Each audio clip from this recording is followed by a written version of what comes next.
there, this is Cassia. And this is Brian. Welcome to The Ebon Hawk, a podcast discussing Star Wars news and Knights of the Old Republic. Spoiler alert for the Knights of the Old Republic series and the Star Wars films, TV shows, and all other media. This is where the fun begins.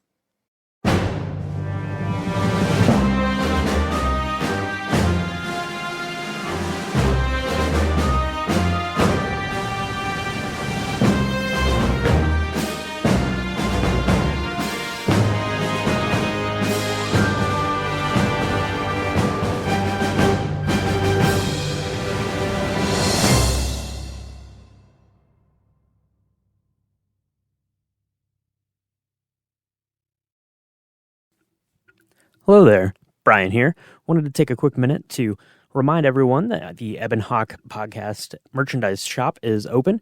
Right now we've got a couple of items in there. We've got our logo t-shirts available in a lot of really awesome colors. We've got some new hats available as well that has the Ebon Hawk right there front and center, looking pretty good. And then we also have our Ebon Hawk podcast pins, our first ever foray into pins. Those are available. So go check all of that stuff out. It's really awesome, and we appreciate it. The link to the merchandise shop is available in our Instagram bios, or you can just go to ebonhawkpodcast.square.site and take a look for yourself. Thanks, and may the Force be with you. Well, hello there, and welcome to the Ebon Hawk. Today we are joined by an extra special guest. We're very excited to have Marcus here with us today. So Marcus is a movie reviewer and a TV show reviewer. He's got a website, and he's also the creator of a really amazing audio drama podcast all about Jolee Bindo. So Marcus, welcome to the podcast. Hey guys, how y'all doing? This is really awesome. I love the podcast, and it's really an honor to be here. Oh, awesome. Yeah, we're definitely excited to have you. So I first kind of learned about you and the podcast. You were on a YouTube episode of on the Always Believe YouTube channel. Yes. And you mentioned this podcast, and I'm like, oh, okay, that's cool. Another Star Wars podcast. I'll have to go check that out. And then you said it revolved around the adventures of a young Padawan by the name of Jolee Bindo. And I was like, wait, like Jolee Bindo from Knights of the Old Republic, Jolee Bindo? I was like, now I definitely have to go check this out. So, oh yes, that I'm so glad you shout out Always Believe. That Ashley and Brian are awesome people, and I would love for you guys to meet them. They're great. So, yeah, they're fantastic, and I love their YouTube channel. Now, on that particular video, I believe you guys were trying to ride like all the rides or see how many rides you could do in a day. Oh yeah, that was. It's been since the parks of Disneyland were closed for over a year. You kind of lose that the attraction spot or like the physicality of just like going to every single ride inside the theme park for the whole day and just like, yeah, I'd have so much energy left, and then you're just like, ugh, by the end. Yeah. So we did about 17, but it's still a great video. Oh, wow. Yeah, for sure. It takes a lot out of you, walking around and doing all those rides. So I have to ask then, Disneyland, what's your favorite ride? You're going for the day. You can only do one. What's the ride going to be? Funny enough, it's not going to be Star Wars. It's going to be Indiana Jones, because that right there, that was the first attraction that I went on whenever I first went to Disneyland, and I fell in love with it, and then I did a giant circle around the park. So Indiana Jones will be it. A close tie would be Rise of the Resistance, but it'll always be Indiana Jones. Okay. Oh, that's a good pick. I love Disneyland because I feel like you can get it done in a day, maybe a weekend, Disney World is kind of more like... Oh, you need a full month. I mean, you can't do a full month, but I mean, if you have like closer to a week, you could do Disney World that way. But I miss Disneyland a lot. It's funny because I went there like President's Day, like 2020, when there was just rumors of, like a coronavirus. Yeah.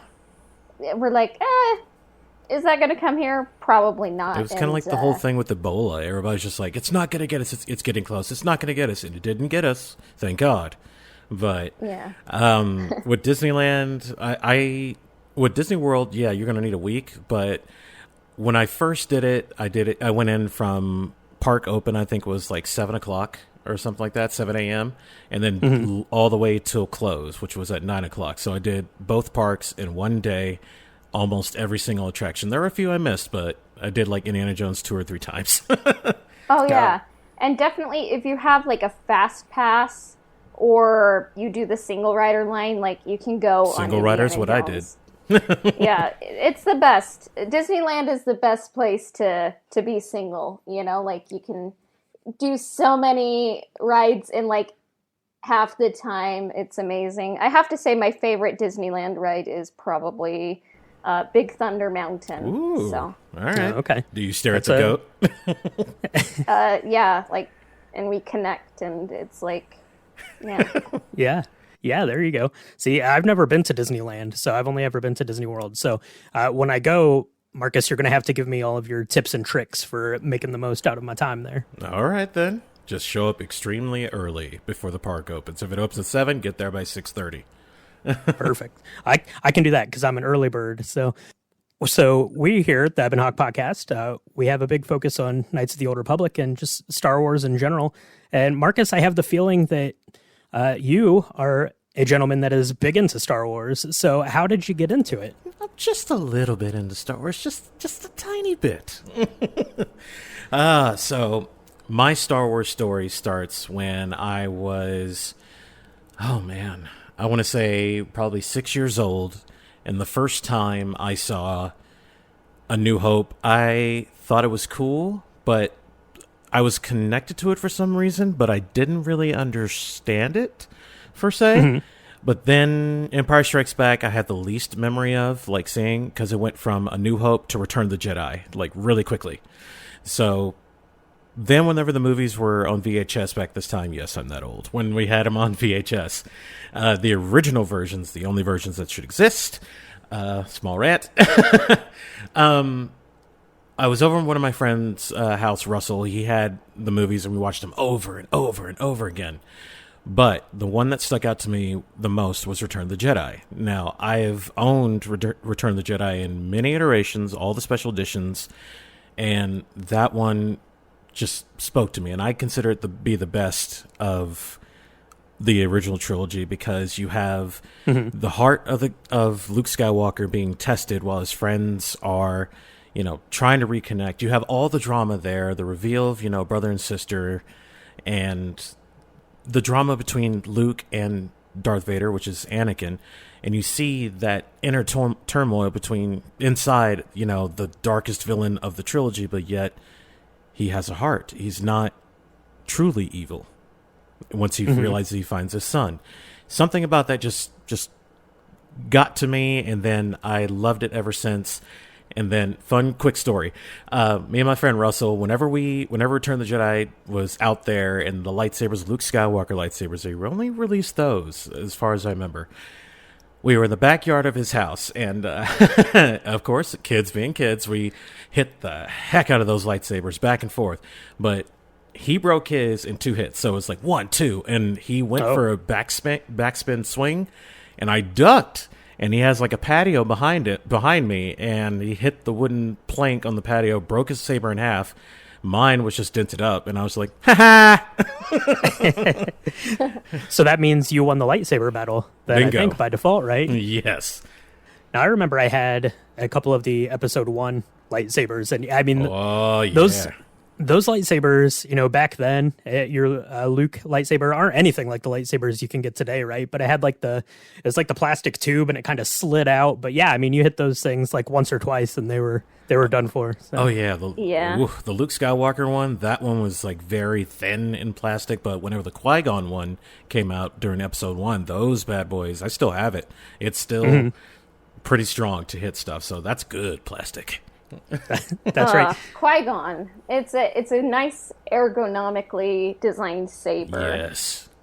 Probably the best, like up there with Revan, I would say. Like the Sith saber Revan, not the like trident purple one. Not the fancy one. We can get gaudy with lightsabers. Why not? That's right, exactly. And so that's a really good introduction to Star Wars. Now I'm going to go out on another limb here. You do an audio drama story about a young Padawan, Jolee Bindo. I'm going to assume that you're a big fan of Knights of the Old Republic as well. How did you get into that? Was it a game that you've played or just kind of a story that you followed? Or Knights of the Old Republic is by far the best Star Wars game ever created. I dare anybody to challenge me on that, because just the trailer alone, whenever the Xbox and stuff like that was coming out, I didn't have an Xbox as a child. My parents, they had enough to support us, and I lived a very good life as a child. I mean, I learned what patience was, because if I wanted a video game or a console, it would be like, okay, you want it and it's January, you have to wait until the end of the year so my parents could save up and get it for me. And I was always patient. So I saw all the commercials for like Halo and Chronicles of Riddick and stuff like that. But it was the one commercial for Knights of the Republic that just blew my mind. It was, if you remember it, the commercial was just a Jedi standing there with his lightsaber turned on. It's like, it is up to you to choose which side. And then you just see gameplay, flash of gameplay, and at the last shot, I think the phrase was, the only power is worth it on Xbox or something, or the power of X. And you see Bastila and Malik like face off. I was like, what is this game? And then and I finally got my hands on it, and then I could not put it down. I played it over and over and over again. I think I've owned it on every single console, period. Oh, very nice. Yeah. So when it came out, I was in college, and I'd always had a PlayStation. I never had an Xbox. So when it was coming out for Xbox, I was like, oh, well, that's not good, because now I need to figure out how to go and get an Xbox. And, being a starving college kid, I had to, like you, I had to learn the Jedi skill of patience and just wait until I was able to procure one later on. You got to do a milk stand, a lemonade stand. You got to do a paper route. I don't care. I was doing washing cars, whatever, to get it. But yeah, played it, way back then, probably 2000. It was probably like 2004 by the time I got it and played it through on the Xbox. Cassia, how did, just for Marcus and everyone, tuning into this episode, how did you get into Knights of the Old Republic? So I was on the bus, and my friend was telling me about a new game, like a new Star Wars game that was like the best game he's ever played. I was like, oh, tell me about it. And he's like, kind of like, oh, it's like, there's like all these different like pieces of armor you can find and equip. It's kind of like an RPG. And I was like, an RPG? Wow. And it's like you get to travel to all the planets, and he was just really hyping it up. And he's like, oh, it's a great story. And he's like, do you want to hear the spoiler? I'm like, why not? Like, I'll see if I am able to pick it up, So he told me the spoiler, and then like later on I was like, I'm going to get this for Christmas. Like it looks awesome. And I played through the game, loved it. And I played through the second one, loved it. And yeah, like even though like literally I think the third thing I heard about the game was the spoiler, it still shocked me, because I'm like, they won't do it. Oh yeah. They did it, and it's like, what? It's still like one of the best twists that I think happens in any game, period, really. Yes.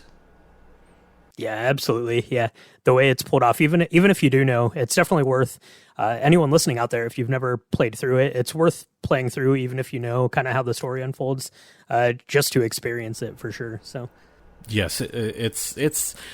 Guys, if y'all haven't played Knights of the Republic and you're listening to these episodes, what's wrong with you? Go and play it. If you have an Xbox, it's on the marketplace. If you have a PC, get it on, what's the gaming system? On Steam. Yeah, Steam, yes. Steam. And you can play it on mobile if you got an Android or iPhone. Mobile and Android. Yeah. They're always having sales. Get it. That's the point. Yep.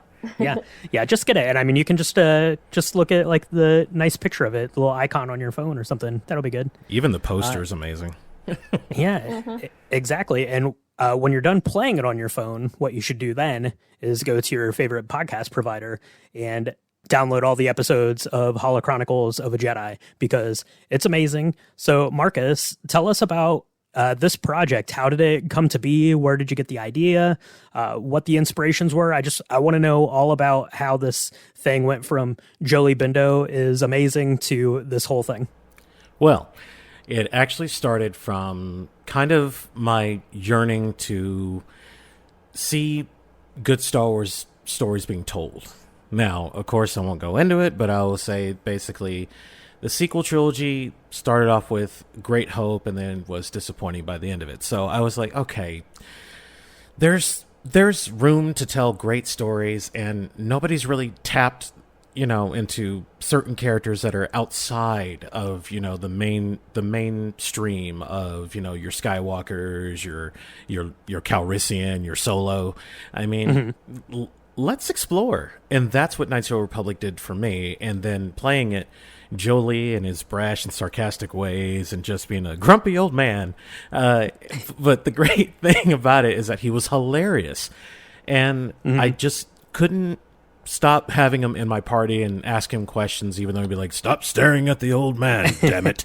I always loved that character. So listening to him tell his story, I was like, wow, this is actually pretty epic. This would be a great movie someday. And I know probably it's never going to happen, or you never know, it might actually happen someday.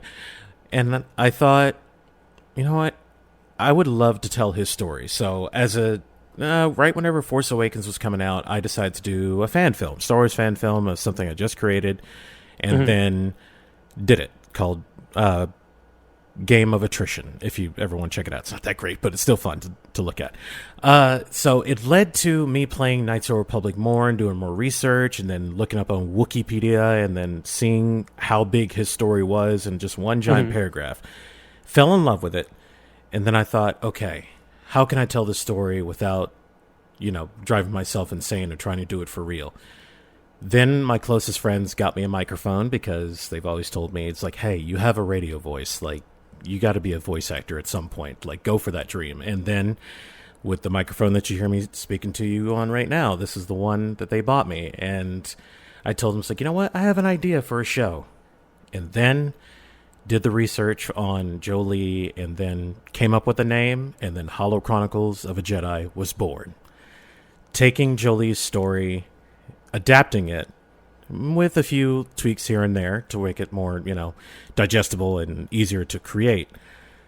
I decided to just do it, and then put my voice acting skills to the test and create something fantastic for everyone to hear. If nobody heard it, that's fine. I had fun making it, but you guys did, and here I am.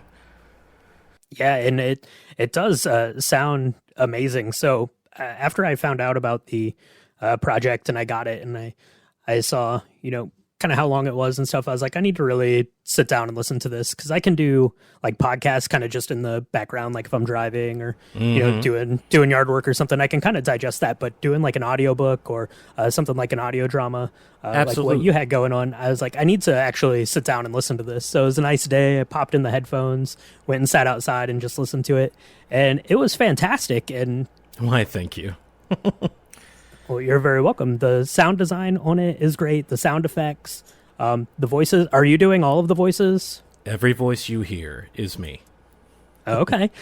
So that's awesome. So how did you get started, like, putting it together? Was that something that you had done professionally or like in school, or did you just have to kind of learn on the fly how to do this? Or well, like the great Robin Williams, I just do voices from time to time and just have fun doing it. It was basically born out of improvisation, actually, because working on a podcast that me and my friends did a long time ago, I don't think it's up anymore, but that experience taught me how to do podcasting and how to record, how to set up, how to drop sounds in and out, sound cues and all that good stuff. And I was like, okay, I know what I'm doing, and I don't know what I'm doing, but I do, so let's try it. And then, of course, she's like, do or do not, there is no try.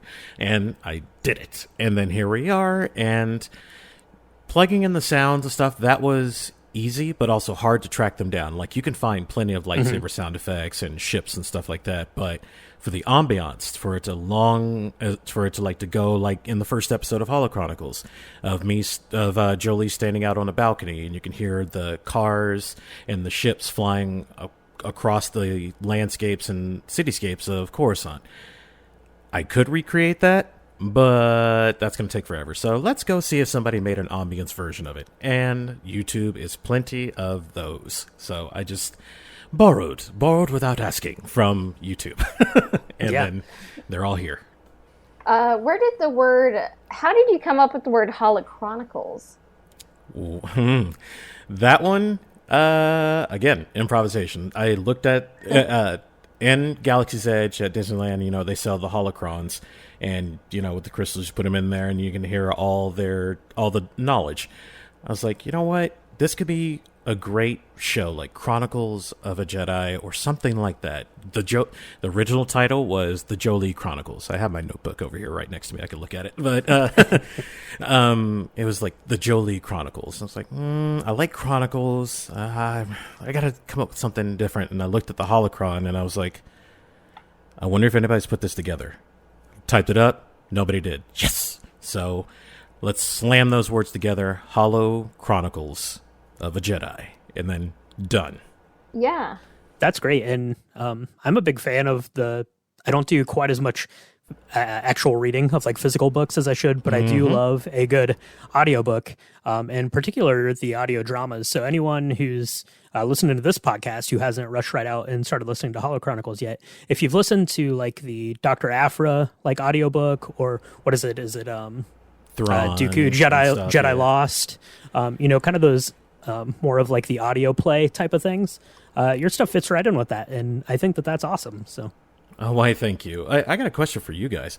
So, whenever aside from like audio dramas and stuff like that, when you actually do read a book, am I like not the only one that actually like assigns a voice to each character, and you can hear them as you're reading the story? Yeah, of course.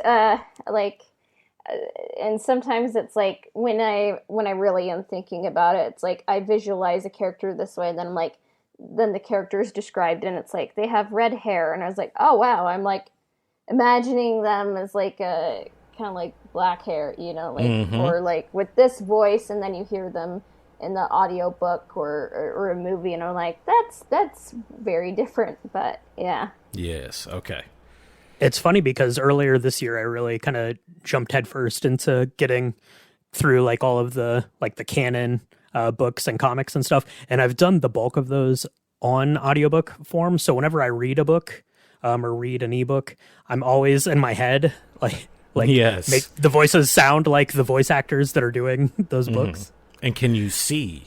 Here's my question for you guys. Whenever you're listening to Holocronicles, and this was one of my major things that I wanted to achieve, is that when you're listening to it, as big, huge Star Wars fans as you are, you can see Coruscant. You can see, the plains of like Eucadus or something like that, even though it hasn't been shown. But the way Jolee describes it, you could see it. Is that true for you guys? Like as you're listening to the audio, you can picture it and see it like on screen in front of you? Oh, very true. It's like a good radio drama, you capture the story, the voice, and just the ambiance, and like I can see what's happening as it's being told. It's an experience. I love listening to it. Thank you.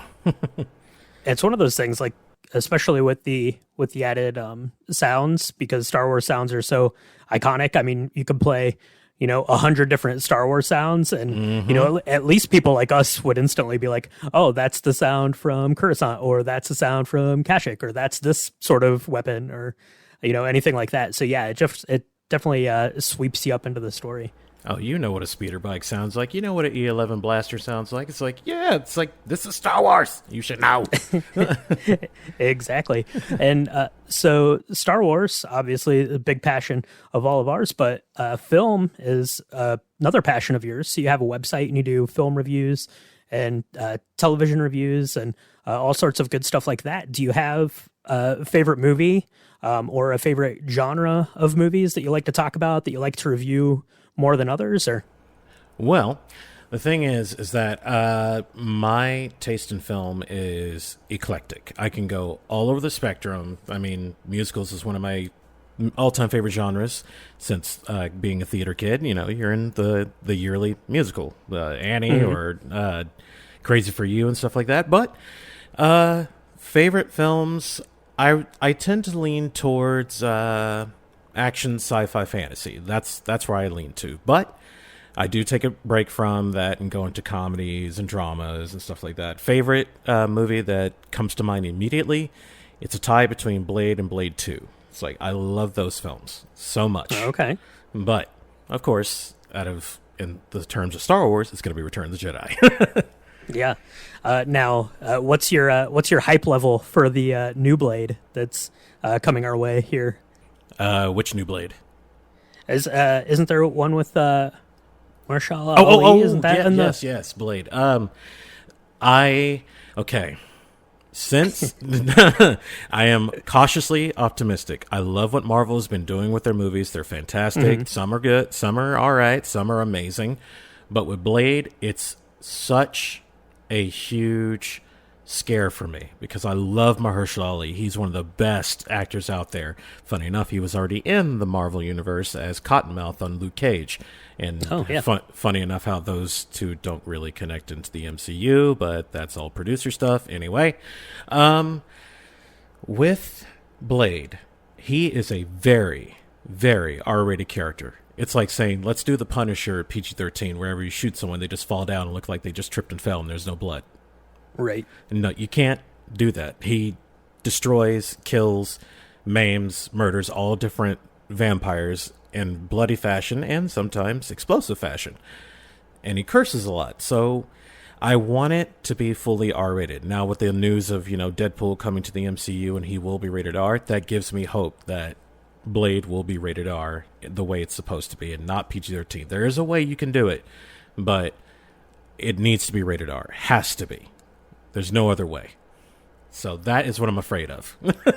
Well, there you go. And anyone, once that finally comes out, everything's still a little flexible on release dates, but they're going to have to go over to your website and see what you had to think about it. Oh, yes. And it will be up there so fast. Like, I'll probably be typing it as I'm walking out of the theater.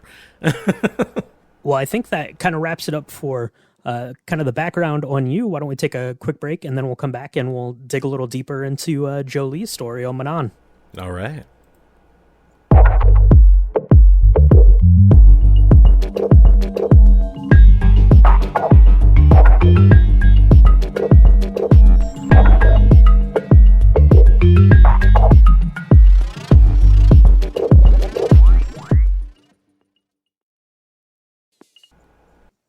All right.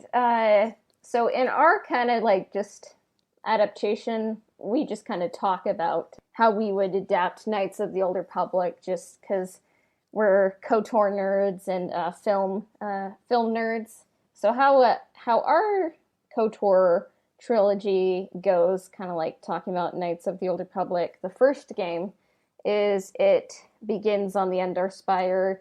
You go to Terrace, kind of the city, the planet city. It ends in tragedy. And then Dantooine is kind of the midpoint of that film, kind of a calming place, after Terrace. And then when you go to Kashyyyk, it kind of mirrors Terrace, where it was a city, it is a jungle, and then it's a triumph, And then in the second movie, we begin on Tatooine, and then we go to Manaan, and then it would be the Leviathan. So we go to Manaan after visiting Kashyyyk and Tatooine. So we need Jolee in our party if we want to kind of dig more into his character and kick off his side quests. When you play Knights of the Old Republic, Marcus, what order do you play the game in? Basically, I play the order of the most linear version, going from Terrace to Tatooine, then Kashyyyk or Kashyyyk. Which one do y'all say, Kashyyyk or Kashyyyk? Both. It's Star Wars. So. Tomato. I've always said Kashyyyk, but yeah, all good Star Wars names have multiple pronunciations for sure. It's like Han or Han, Leia or Leia. And especially with Jolee, I realized is that in the game, it's like recording the first season of Holocronicles is just like, I did it wrong. He says Eucatus instead of Eucatus, but it doesn't matter. I got the point across anyway. When I do it, I do kind of that standard sort of order that, all of the walkthroughs tell you is the best way to go into. And when I play the game, I don't really ever bounce around, at least in Knights of the Old Republic in the first game. I'll just kind of do the planet, finish it, and then move on. I don't travel back and forth too much. It is fun to travel back and forth. That I did try to break the cycle where it was just what was it, after Terrace, then you go to Dantooine, then Tatooine. But then I jumped the gun a little bit whenever I decided to go to Tatooine. I was like, yeah, I'm not too leveled up for this. You really need to go back to Tatooine before you get to Kashyyyk and meet Jolee, because I wanted to get to my favorite character so quickly, but I was like, no, let me savor this. Yeah. Got to get him in there for sure. Yep. Callum, I'm not sure if this happens. Maybe it's scripted, but probably not. I don't know if Calo Nord or the bounty hunter that you encounter on Terrace, does he follow you all the way to Kashyyyk, or does he just stay on Tatooine whenever you see him again? It's whatever the first planet you go to. Calo Nord is there, and then Darth Brandon. I always want to call him Darth Brandon.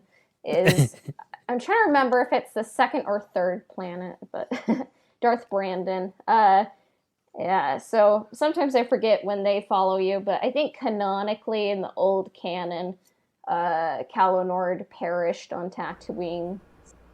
Okay. It's canon. It's KOTOR canon, which is whatever we decide we want it to be. KOTOR canon is all canon. Yeah, you have an excellent voice. Your friends were spot on when they said you have a radio voice, and thank you it's again. good that they invested in that microphone. So yes, and I promised them that I would do something with it, and here I am.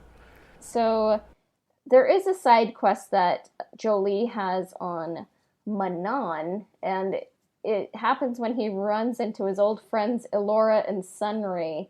How do they fit into Jolee's story, like in his story and in Holocronicles?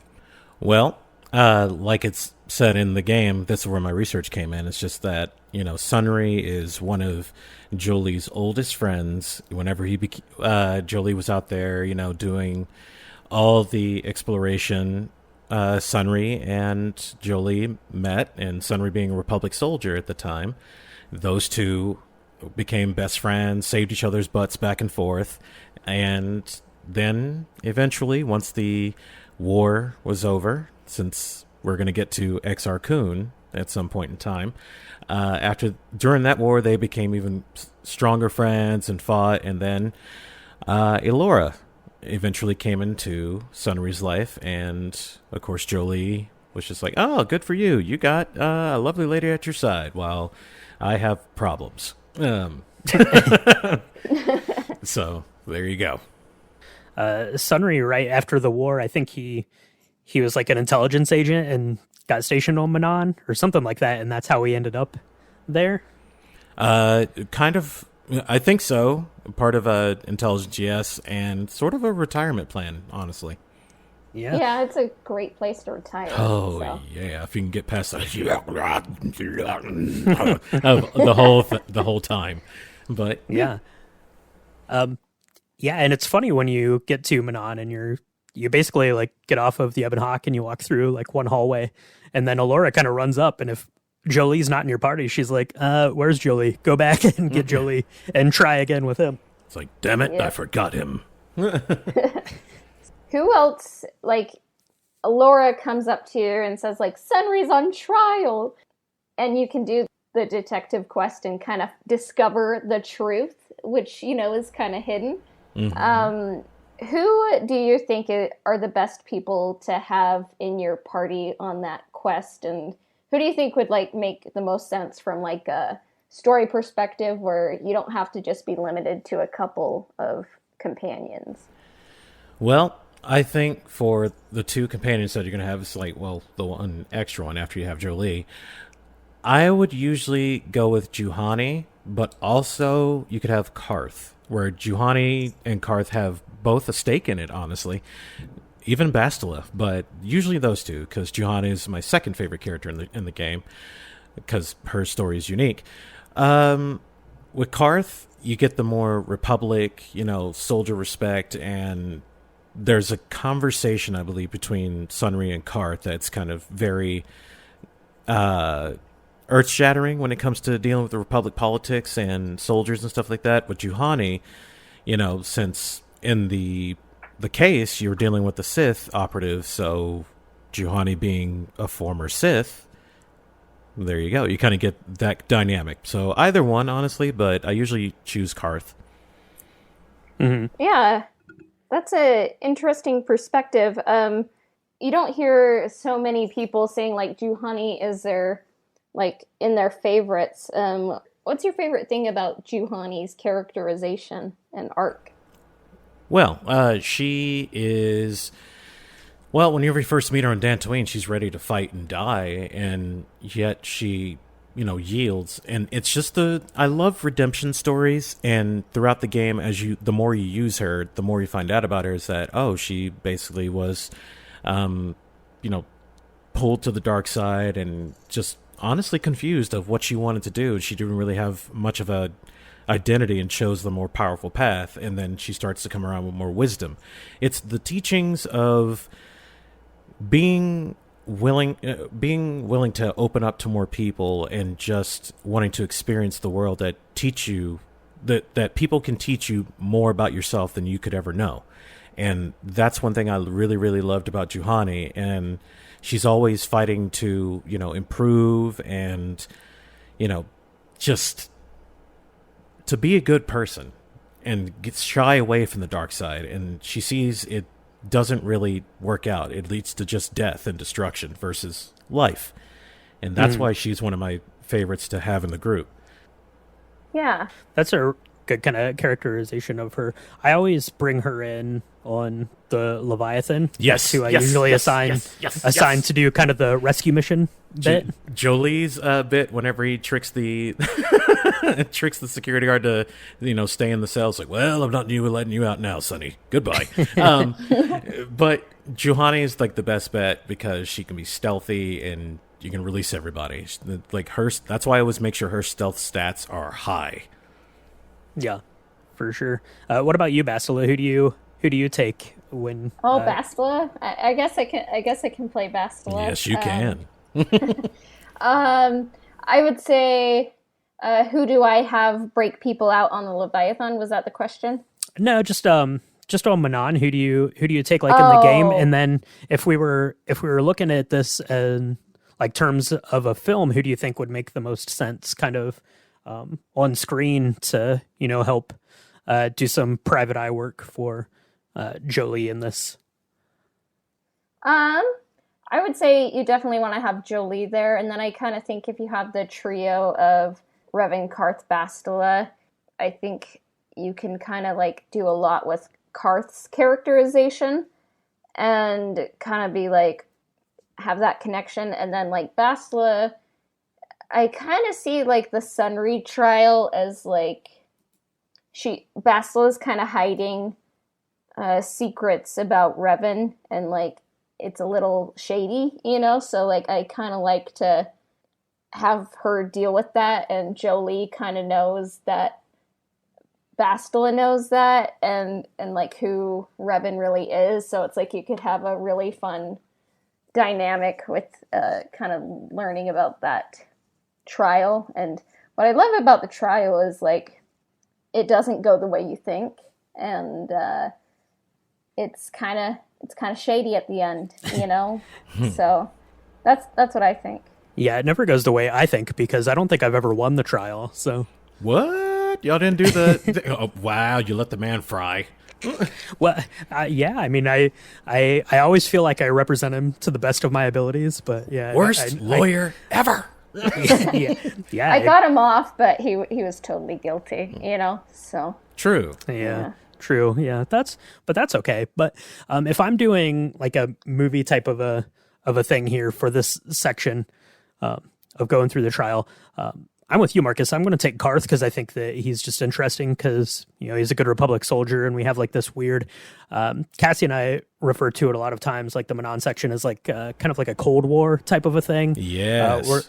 Where you're having like kind of battles of information and misinformation, and you have Karth there. And I'm also going to have T3 show up because this is his time to shine, downloading some schematics and documents, because T3 doesn't really have much to do. When you're getting off the Ebon Hawk, you're never like, I should probably take T3 with me. Nah, you're like, who has lightsabers? That's who I'm taking with me. Who's got a good blaster? Who can rip arms off of anybody that cheats on a holo table game? Yeah. Exactly. So I think that T3 on Manaan's going to have some work to do. Yeah. Honestly, when we get to the Manaan Auto City Lo-Fi, we have the artist Astronautka Art make some little postcards, and what I have in mind for Manaan is T3 is living his best life. Maybe he finds a little shark, to have like in a glass bowl, and like maybe Jolee is talking to him. So I thought it would be cute. So maybe that's what will happen. They're going to share security spikes with each other, So, oh, you got the T3? Oh, I got the T4, honey. Yeah. It's like, Alexa, play this Republic song, but. Yeah, he can carry around some drinks, like R2 in Return of the Jedi for sure. Oh, I would love some Meluron juice, please. In a film adaptation, like, how would you see this, or I guess it could even be like a radio drama, how do you think the side quest would, like, play out? Well, if you ever made it. If I made it, it would be sort of in the vein of Officer and a Gentleman and A Time to Kill, mostly. Aside from, the Southern racism, stuff like that. But it's same kind of storytelling, to where you find out the facts, they get dark, it gets gritty, but you have both opposing prosecutor and, defense. It's a perfect setup for a great court drama. If you want to add a little comedy into it, like Boston Legal style, you could. But it would probably most likely be more like Officer and a Gentleman. It's like, you can't handle the truth. He shot her. He killed her. You know she did it. You know he did it. It's like, well, do you have proof? We have a recording. Show it to me. That's where I'd go with it. Yeah, no, that's really good. One of the inspirations I have for kind of this section in Manaan is the film Argo, just because of the kind of super high tensions of everything, especially if you have Karth there kind of on scene, because you're always kind of wondering if, something's going to send him over the edge. And we also, Cassie and I, brought up whether the Sith that are on Manaan would recognize Bastila, or if they would recognize Revan, or maybe even Jolee. What do you think? Do you have any thoughts on that? At this point, since they would only recognize like the robes and stuff like that. Bastila is really, well known, but not so much Jolee, since he was missing for 20 years. So he wasn't really a part of the Revan War, and Revan always wore, well, whenever Revan was a Jedi, he didn't wear, the headpiece and the full-on gear, but whenever he became a Sith Lord, his face was covered. So I could see why, they wouldn't recognize him instantly. And whenever you try to go dark side, I actually tried this once. Whenever you try to go dark side, be like, I am a Dark Lord of the Sith, and you will open the doors. It's like, you are not a part of the Sith, you Jedi scum. But basically, yeah, I don't think they're as recognizable. The only one I would probably fear to be the most recognized is Bastila.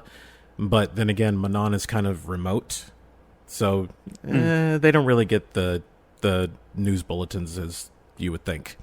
Yeah.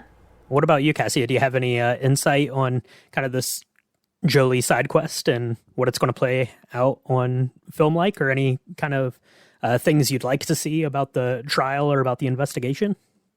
If you can kind of link the Jolee side quest to the main quest, like maybe it's like this kind of dictates where you're able to go, like to be able to get access to the lower levels, kind of connect it to the overall plot of like finding the star map, like, so it's critical. It's not just like, I guess we could just see, like, do this for, fun, like kind of make it like tied into like the overall quest.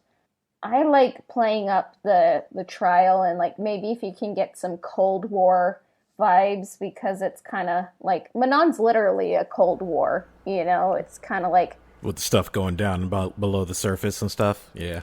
yeah, so like on the surface everything looks like, you know, nice and like somewhere to like have a vacation and it's all nice, but then when you kind of go beneath the surface, there's like a whole lot more tensions and like Jedi versus, or I guess not Jedi versus Sith, even though that is also happening. It's Republic versus Sith, and it's like the piece is very tenuous. They're kind of just like playing along because both sides want the Kolto. And it can also mirror like where all the characters stand, like in relation to the light and dark side. Because I think a lot of people's like fates kind of hang in the balance for sure. Like Karth, if he kind of gives in to his anger and distrust, like he could definitely, you know, go dark. And Bastila is kind of being very secretive and like basically Dantooine. I mean, we've talked about this in the podcast a lot. Like Juhani and Bastila, like the mentors on Dantooine are not doing a good job of like raising, you know, like well-balanced Jedi. So that's kind of on them, honestly. And Revan was literally Revan. So The whole entire time. That's the most Jedi thing of all, is not being good role models for future generations of Jedi, I think. Yeah, the Jedi are all high and mighty and smart and full of wisdom, but can they take care of a little kid? Well, that's why even in the old Republic days, they passed them around different teachers, so those kids were confused. yeah, and honestly, the most Jedi-like character, the most aligned with the light side, I would say, is Jolee Bindo, even though he's not technically a Jedi at that time. You know, kind of like Ahsoka Tano, you know, or Exactly. kind of like the Qui-Gon of the era. It's like, I am not a Jedi, but I may carry a lightsaber and, you know, use Force powers. As you may say, let's get on with it. What would you see, like, the outcome of this trial? Like, what would you see the repercussions, like, having for the characters on Manaan or later? Like, what do you see the fallout being? I would say, or Brian, do you want to take this one, or should it be me? No, go ahead. Okay. Well, since I think between the three of us, I think I probably got the best outcome. But yeah, Cassie, you got him off. Yeah. It's Yeah, like, for sure. Brian, you killed him. Yeah, the outcome for me was like, I don't know, he's probably guilty. I'm out of here. We'll sentence you to death, sir. But for me, I would think the consequences after getting Sunry off, like, okay, sure, like, he did kill Alasa, I think that's her name. He did kill that Sith operative, but he is free. But at the same time, his like kind of community service kind of situation. But for the consequences of the party, I think nothing will probably happen to them since they were the arbiters and just, you know, part of the defense team. It's like you can't really do anything to a lawyer that's defending the person on trial. It's like it's just legal. It's like they won. It's fair game. But if anything, if there was a consequence, I would think that probably there would be a shortage or something like that between the Republic and the Sith, like both sides, since they were operating on Manaan, unbeknownst to the Manaan government there. And so let's say we're going to tax even more on your Kolto shipments and stuff like that. So the Republic gets hurt, so does the Sith Empire. Everybody goes off even. For your characters in your group, you may be on like restricted access around the city itself. That's about it. Yeah, that's kind of what I see the outcome being, kind of whether in a film, whether you have the trial go with a win or with a loss. I think that's going to trick you up on one of the sides about how you're going to need to get down to the ocean floor to find the star map. Mm-hmm. Yeah, I kind of see the consequence maybe being like they get Sunry off even though they know he's guilty because they kind of just for the ramifications of the trial, they need like things to go a certain way, like so they can access where they need to go, and like the consequences kind of being more like they feel like they kind of did something bad or kind of like had to do something morally gray. Like, and it's like, if we kind of just stretch the rules, you know, like to get what we need, like, does that make us good, you know? And like, because I just want the crew to feel conflicted as much as they possibly can before the Leviathan. So then there's a whole lot of, you know, drama and all that when the revelation comes. Yes. Here's one thing I can see happening. Karth being like, Jolee, you know your friend actually killed a Sith officer. Good. We don't need any more. And Jolee probably being like, excuse me, Karth? It's like, yeah, I know my friend killed someone, but that doesn't mean it's right. Kind of situation. Yeah. Mm-hmm. Yeah, I think that's why Karth is interesting in this situation, because he's very heavy-handed on the side of the Republic. Absolutely. Yeah. So I guess we can take a quick break before we do a couple more things, and yeah.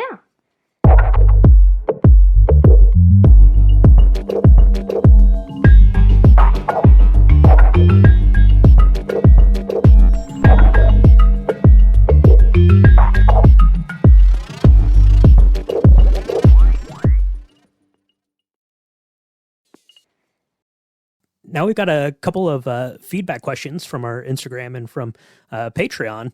So I'm going to send these over your way, Marcus. Let's see what you have to say about these. So Old Republic Collectibles on Instagram, he mentioned something about Jolee and Jedi Fallen Order. So I think he might have had his timelines mixed up a little bit. But that got me thinking, in the game, have you played Jedi Fallen Order, Marcus? Absolutely. Second best Star Wars game ever made.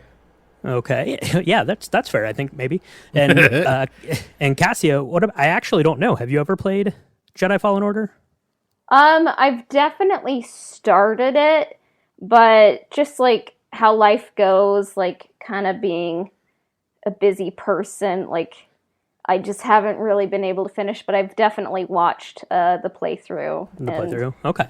What kind of Star Wars fan are you? How dare you? Destroyed me. So. Yeah, that's fair. I mean, because it's always hard to sit down and play a long game. But yeah, if you're able to watch the playthrough, that's good because you get the story, which is really really well done. So, like Marcus said, I might be on board with Jedi Fallen Order as being the second best Star Wars game. I don't know, but it got me thinking a little bit about the characters there in that game.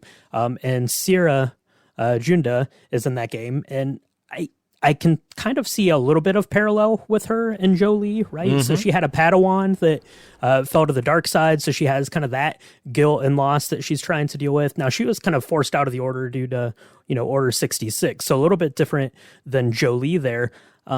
But yeah, I started thinking, I was like, yeah, I kind of see some parallels, between her and Jolee's story and kind of the things that they went through. Are there any other characters in Star Wars that you think draw some parallels to Jolee, or that you kind of see, glimpses of Jolee? Well, with Sarah, it was kind of, she left out of necessity so she could survive. But yeah, there's definitely a parallel between those two, especially later on down the story for Jolee. For parallels with Jolee, definitely Qui-Gon. Like those two, I'd see those two sharing like some kind of Corellian ale or something like that at any point in time. Just talking about just the days and days in and out of dealing with the council and all the rules that they end up breaking, but they still follow the code somehow. Yeah. I'm not sure. I think that's the reason why I really fell in love with Jolee, is that he's not necessarily one of a kind, but he has his own style in just dealing with things, and it's just may not be in line with the code, but still is. It just walks that fine line. I can't really think of any other characters that can parallel with him, except for Seer from Jedi Fallen Order. That is a really good comparison, Brian. Yeah. And that would make sense if you see some sort of parallels with Qui-Gon, right? Because episode 1 came out in 99. This game came out in 2003. So they were most certainly sort of at least kind of storyboarding some of this. So I could see where they would have taken some inspiration from, those characters into the game. What about you, Cassia? Do you have any sort of parallels or other characters that you think pay homage to Jolee or share kind of similar traits? I think the creators of KOTOR were definitely trying to make parallels with Jolee and Yoda, because it's like, it's a foresty, kind of naturey planet in exile. But like for me, there's a whole lot more parallels with kind of an older Obi-Wan, and maybe that's just kind of like it just happened that way. But Jolee was like a great Jedi, did a lot, but kind of withdrew, kind of like Obi-Wan, like just kind of like feeling guilt about the past, but kind of gets back into the swing of things, because one day Luke Skywalker comes across Obi-Wan's door, and he's like, I need to just see how destiny plays out, and I'll try to be the mentor that Luke needs that I wasn't for Anakin.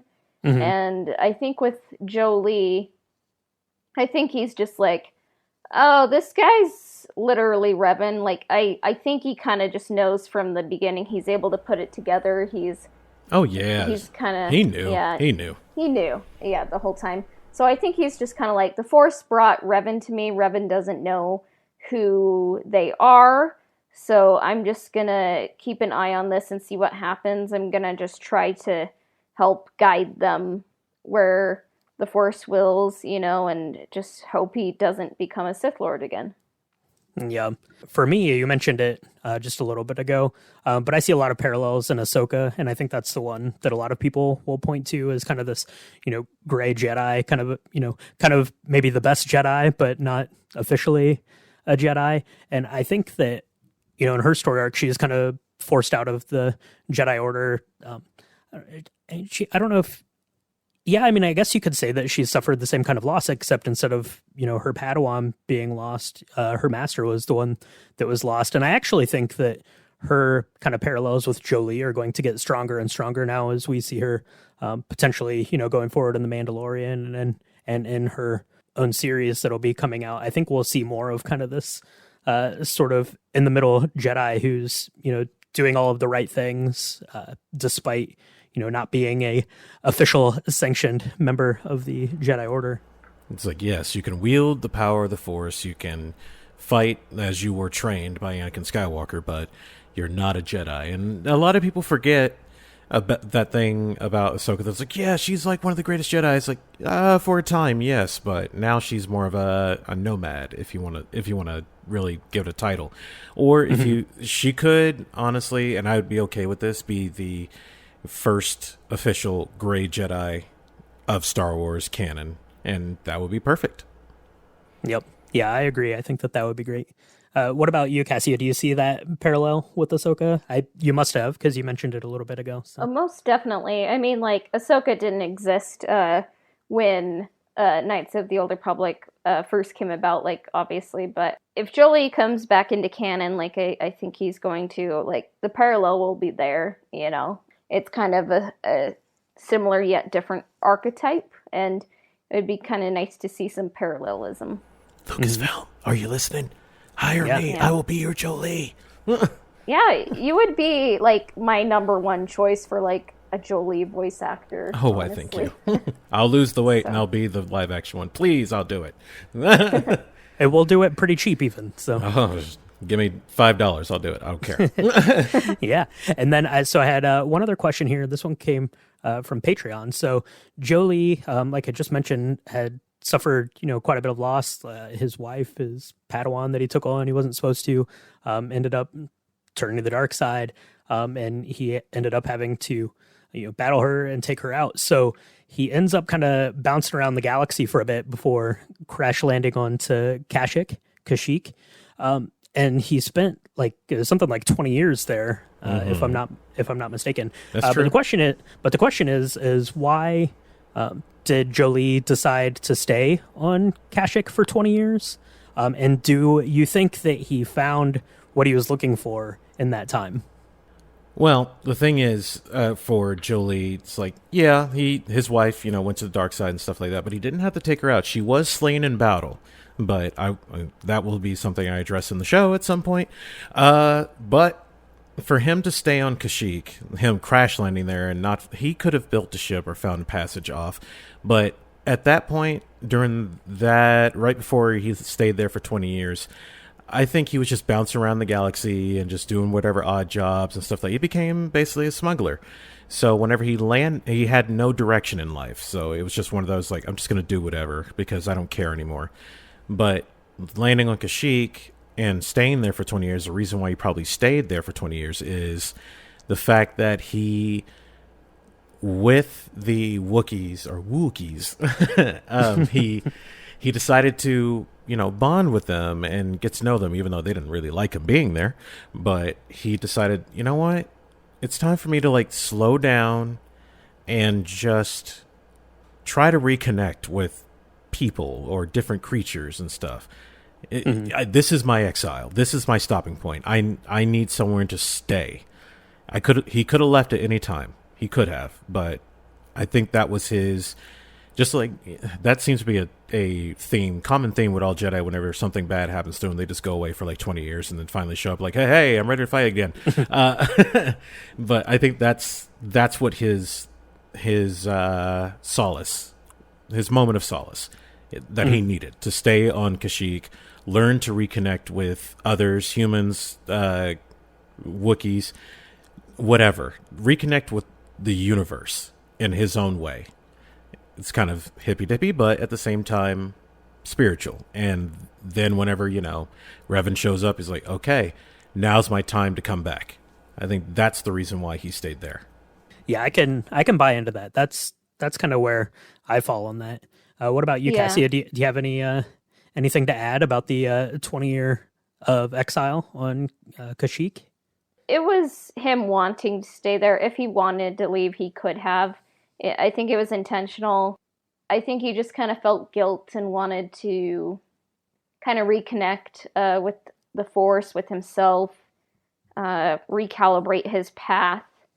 And I think he knew, like, if the Force willed him to leave, he would know when to leave. And that's why he ended up kind of joining Revan's crew on the Ebon Hawk. That is true. Yeah. Yeah, I think he probably saw Revan coming through and probably felt that the Force had put him there for 20 years so he could be there at that exact moment that Revan showed back up. I got a question for you guys. Like for Jolee to be on Kashyyyk for that long, and then whenever you finally find the star map, and it's just like, neural pattern recognized. What? Mutt didn't recognize me? That whole thing. How long do you think it took for Jolee to find that star map, and how long do you think the gap was between him finding it and then Revan finding it? Well, so I remember reading, so I don't remember what website it was on. I don't think it was on Wikipedia, but it was on something, and supposedly Jolee had. I don't know where this number comes from, or if there's any sort of fact-based thing in this, or if someone just made it up. But it sounds like something that I could see Jolee doing. But supposedly he tried to unlock it like 157 times, or something that like seems that. about right. And I could see that because when you meet him in the game, he's very stubborn, and I don't assume that he was probably any less stubborn when he crash landed. He was probably wandering around looking for scavenging for food or supplies or whatever, and stumbled across this thing. The source has been found of his grumpiness. Exactly, and I think he probably was like, I can get into this. I was a Jedi. I'm very smart. I'm one with the Force, and I can get into this thing. And it doesn't open. So, damn it! Why won't you open for me? Yeah. So we went back to his little hut, and then came back the next day and tried it again. And yeah, he probably tried it every time he walked by it. It probably made him mad. And And yeah, so and then when Revan shows up and just opens it, my question, when he sees Revan, do you think that he recognized him right away? I think he recognized the power around him. Like every Jedi, Sith, all that good stuff, all Force users have a aura about them. It's like you can sense the power level, almost kind of Dragon Ball Z-ish. If you can sense the power level within them. But with Jolee, one thing people don't know about Jolee is that he is very well researched. So he knows a lot of things. Maybe not everything, but he is very well versed in knowing things that are happening around him. Even if he's on Kashyyyk for 20 years, he does keep up with, the headlines. But with Revan, I think he got a peek of what Revan looked like as a normal human before he went all dark side. So I think he recognized him instantly, and he was just like, oh, this is Revan, but they're not calling him Revan. Like, what's going... You know what? I'm going to follow this. Let's see what happens. I've sensed a presence since I landed, or since they got here, and now I see the source. So let's see how this plays out. If I have to kill him, I will, but let's see how this plays out. So I think he recognized him instantly. Same here, or at least recognized the Force presence. But I think it was confirmed to him when it was neural link recognized. It's like, what? Oh, damn it. That's my favorite thing about him. Damn it. He just says it all the time. Yeah. What I always imagine Jolee doing, that meme with the little puppet doing the side eye at Bastila every time she's talking to him. Yep. And it's like, oh, you're going to lecture Revan about the dark side. Okay. It's like, girl, you don't even follow the code. What's wrong with you? You got a yellow lightsaber. That means you're a sentinel. You just destroy stuff. Well, Cassia, did you have anything to add about the about this star map question that Marcus posed here? Or?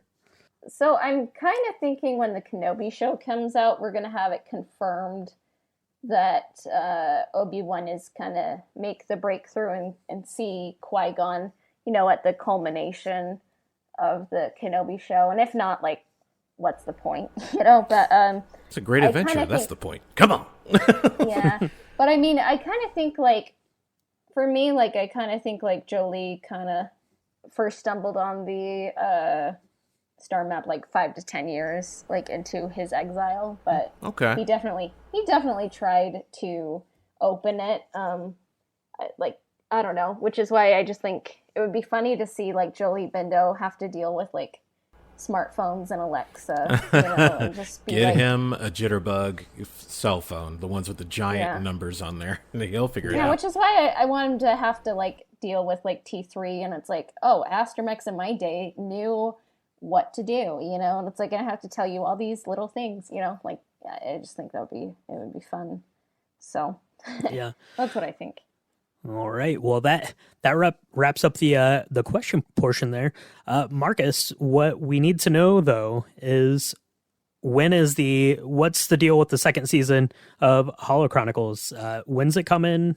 What's it going to be about? What can you tell us about it? You don't have to spill all the beans, but we need some juicy info about this thing. Okay, so like I said, season 2 is coming, ladies and gentlemen. I am very excited for you to hear it because we're gonna get a little darker this time, and things will be challenged. Jolee will be challenged. You will meet Nayama. You'll get to know her. There's gonna be more with him and Sunri. But what I will say is that the most famous thing that Jolee says whenever you're talking to him is oh, the whole thing with Revan and Malak, the most dangerous time since Exar Kun. You'll get the definition of why it was the most dangerous, because you will be introduced to Exar Kun. Ooh, okay. I'm really pumped. So yeah, that sounds excellent, and definitely looking forward to that for sure. Oh, yes. One question I have for you before we leave is... Oh, okay. My fan cast for a movie would be Keith David. Did you have a fan cast, besides myself taking on the role yourself? Besides yourself, yeah. Oh, well, there's no one else that can be Jolee at this time. It's just me. For Jolee, Keith David is a good choice. I would say if he was about 15, 20 years younger, so he can jump around and stuff. Let's see.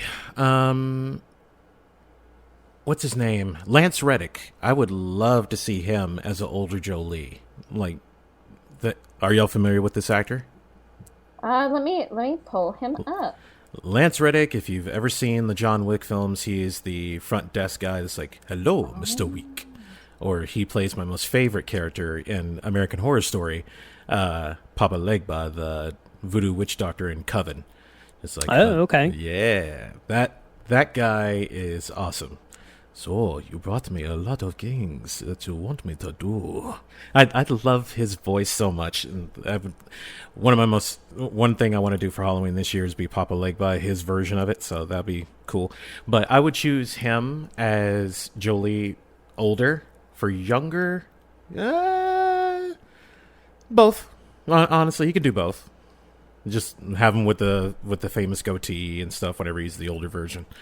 But yeah, Lance Reddick would probably be my choice. Okay. Yeah, I'm gonna have to go back because I really enjoy American Horror Story. I'm gonna have to go back and rewatch it with Jolee in mind and check some of that out and see. What I think. Much darker version of Jolee, the one Steal Your Soul.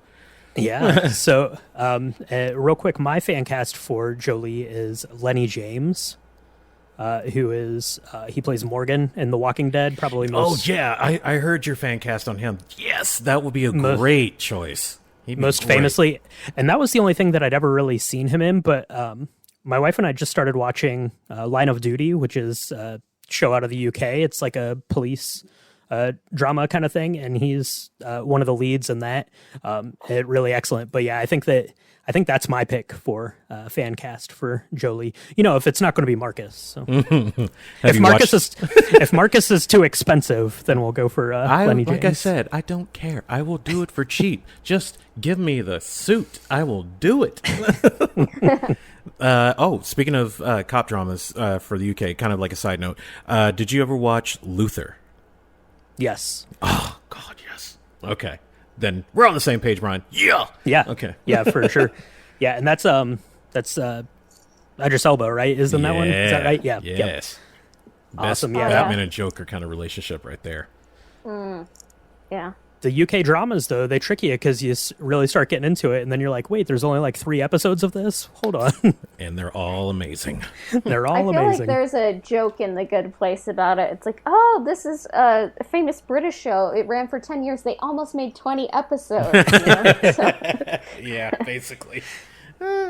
Well, so you got a busy slate here getting this second season of Holocronicles going. Do you have anything else in the works, or is it working on that and keeping up with the movie reviews? Theaters are kind of opening back up, and so we're starting to get some new releases. Do you have a big slate of films you have lined up here to watch and review? Absolutely. By the time this comes out, Conjuring 3, The Devil Made Me Do It, would have came out. There are a few films that I got a taste of a secret screening that I got to see. I can't say which ones just yet, but eventually, whenever. The great thing is about secret screenings, you see them whenever they're almost done, pretty much, but they're done, but some CG is missing, but it's fine. So it's always good to see it again when it's finally ready for the public, just to see if it's the same kind of influence and the same kind of thought process that you have for your review. But the one that I did see, it was pretty much done. So there's not really much to change. There's a lot of movies coming this summer, and the whole thing going on with HBO Max where you can watch movies at home. There are a few that are going to stay and watch at home, like The Conjuring, because horror movies to watch in theaters with people is cool, but some people just can't be quiet while talking through some of the scares. So this is the only way I can make it through, so I just have to talk through it, kind of situation. It's like, no, stay home. But yeah, film reviews and stuff like that, that's all I got going, aside from beefing up episodes for Holocronicles. It's all written. I just got to beef up some of the episodes, and then I can get back to recording. So hopefully, I want to say tentative is mid-July. Latest is start of August. Okay. For season 2. Yeah, we're definitely looking forward to that. So, Marcus, thank you so much for coming on to the podcast today. We really appreciate you taking the time out to come on and talk with us about your audio drama and about, all things Jolee Bindo. Oh, of course. Anytime, guys. If y'all need me to come back, I'm here. Yeah, thanks so much for coming on. Oh, It yes. was great to have you on. And thank you Yeah. guys for having me. Seriously, this has been amazing. Yeah. Well, Marcus, before we head out, why don't you tell everyone where they can find you, the website and stuff like that?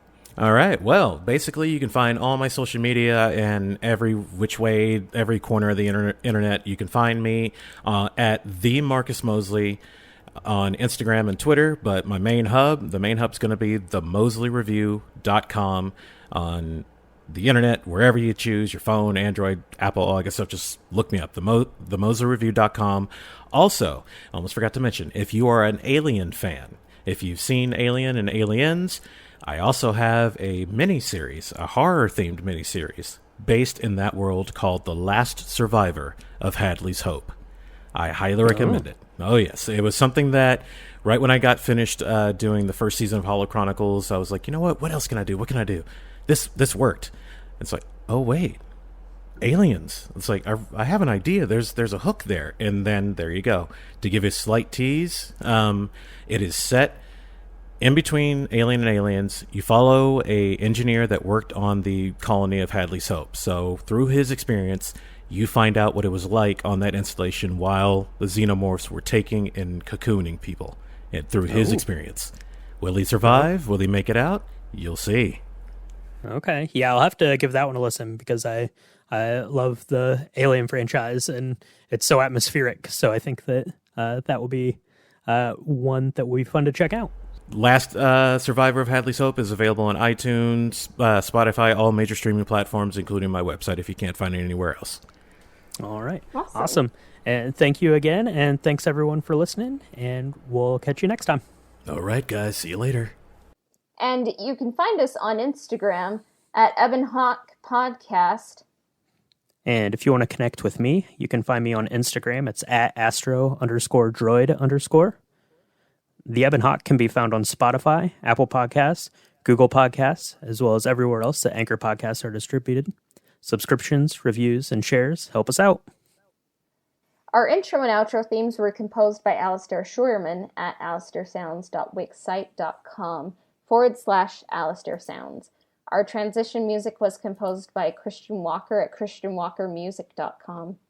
This episode of the Ebon Hawk Podcast has been brought to you by Nikki Dog from Patreon. May the Force be with you. We will be back soon. Bye for now.